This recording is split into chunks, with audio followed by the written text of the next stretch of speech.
যেই ব্যক্তি রাতের বেলা এই দোয়াটি 3 বার পরে ঘুমিয়ে যাবে, আল্লাহর নবী বিশ্বনবী সাল্লাল্লাহু আলাইহি ওয়াসাল্লাম বলেন, সকাল বেলা যখন আল্লাহ তাআলার বান্দা ফজরের নামাজের মাঝে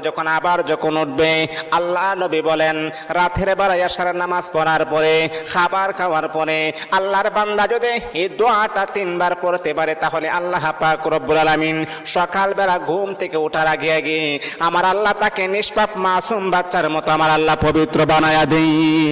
দোয়াটা সবাই আমরা জানি, আমরা সবাই কিন্তু দোয়াটা জানি, কিন্তু আমরা আমল করি না। দোয়াটা হলো